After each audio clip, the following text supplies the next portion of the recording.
I got some of this for you. Goodness. For me? Yeah, just for you. Yeah. Thanks. Recording in progress. Ezi.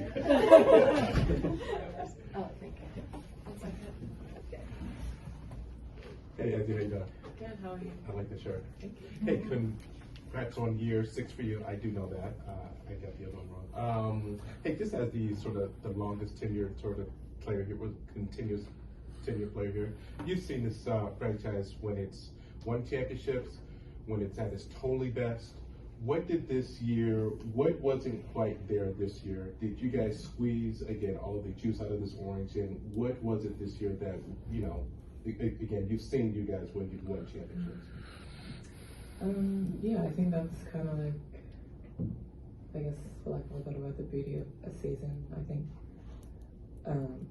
you know, anything can happen any given year, and I feel like we just never really, I guess, found a consistent groove this season.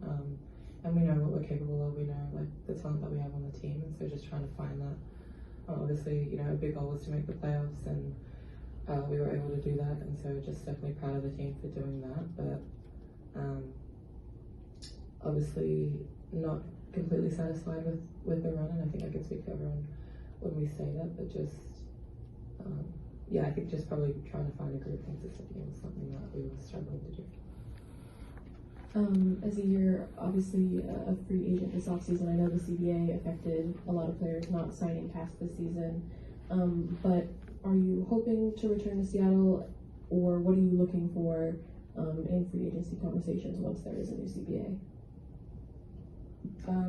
Yeah, just I think, you know, obviously continuing to have conversations. It's crazy to think that I've been here for 6 years, getting drafted as a 19-year-old.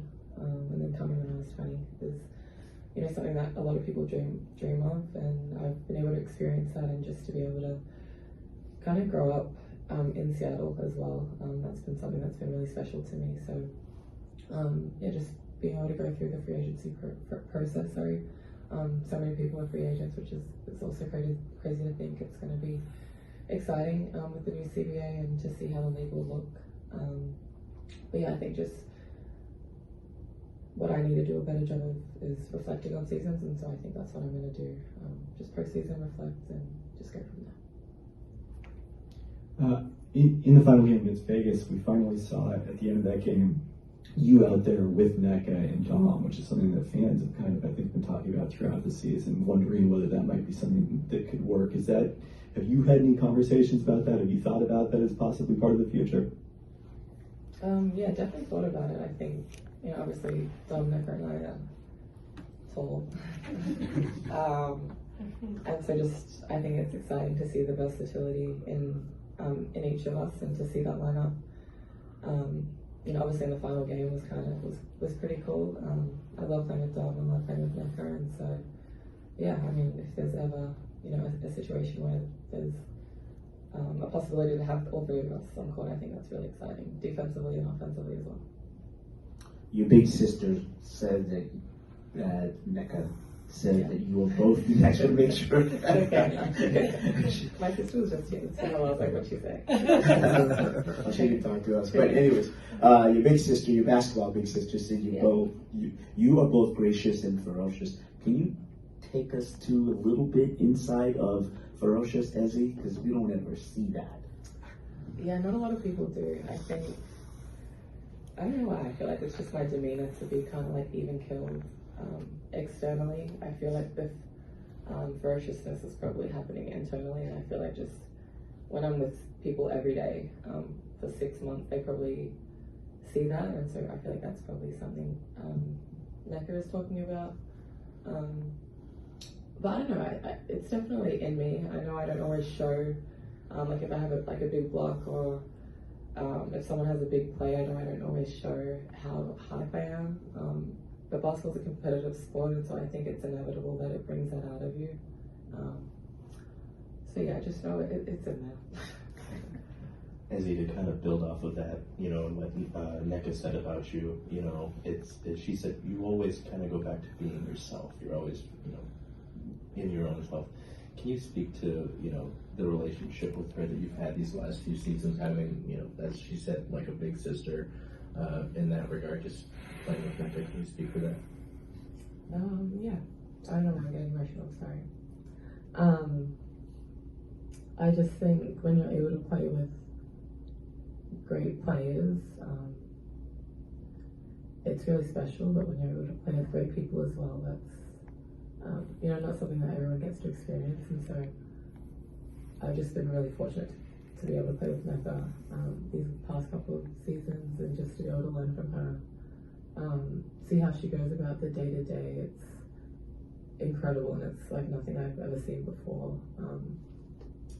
And just the way that she's able to uplift players and uplift me, I think, specifically, and not in a way that's, like rah-rah, like she just gets me. And I feel like, when you have a player like that, you want to meet them where they're at. And so,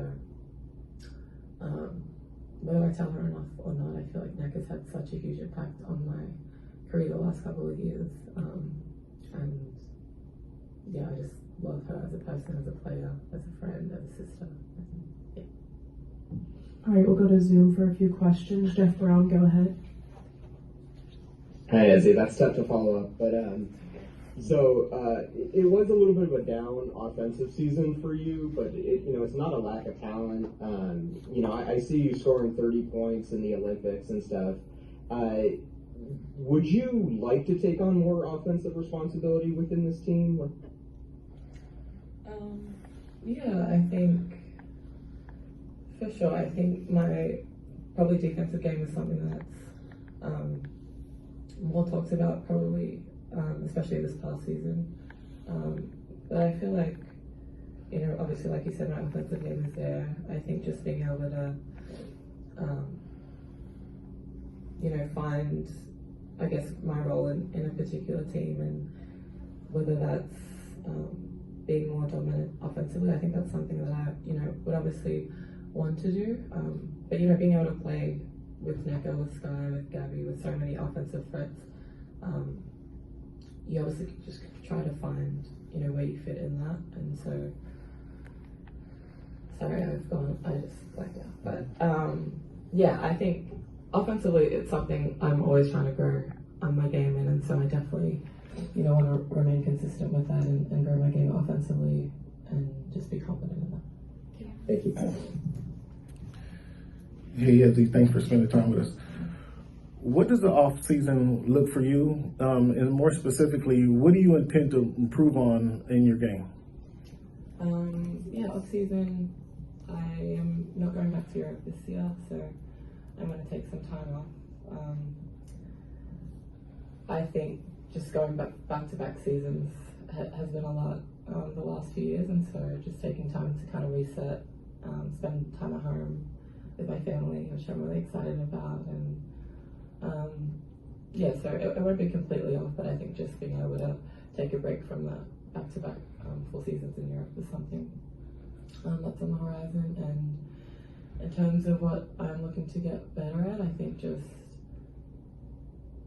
a lot of things. I think just obviously growing that, like we were talking about, offensive game, being able to continue my development on the perimeter as well, defensively. I think just, that confidence piece as well, and just knowing that I'm in like certain situations for a reason, and I kind of deserve to be in those spaces. And so I think the mental side of basketball is very important, and so I'm looking to just continue to grow that. All right, last question. We'll go to Zoom. Christian, go ahead. Yes, Ezi, there's been a lot of talk about your offensive game not really being there, and just kind of the production kind of lacking compared to last year, right? Yeah. But I think a lot of things that kind of get lost in translation is also just like a game plan, kind of how teams guard you. Also just sharing the ball with like 4 different all-stars, future Hall of Famers. Like we've seen your game blossom, we know what you can do. Sometimes it's just kind of like how the game dictates and, what it calls for. Do you feel like that's how it's been more so this season? Because last year, you and Mecca were used more of like hubs kind of around the 10, 15-foot range, the free throw line. So it's like, that's kind of changed this year. I was kind of wondering, how do you feel this season? And also, like, can't remember, it feels like a month and a half ago, Coach said that like, you weren't really up to yourself, like maybe you were still like nursing an injury possibly, you shouldn't even go into detail, right? I'm not necessarily asking you, just like, do you think that played into this year as well? Yeah, I think, you know, like seasons change, and yeah, I think last year obviously offensively I was producing a little more, and I think just with the way our offense was this year, it changed, and so just being able to, you know, still find pockets to perform and make an impact offensively, whether that's you know, putting myself in actions, or I think I could have rebounded the ball better this season as well, and just being able to create from that. And so I think just being able to be versatile, and you know, when I push the ball in transition, I think that's when, or when we play in transition, that's when we play our best basketball. So just being able to create and, you know, find pockets and moments. You don't always need to get shots created for you, but I think what makes players great is just being able to, you know, find moments and ways to impact the team in other ways as well. Thank you. Thanks, Ezi.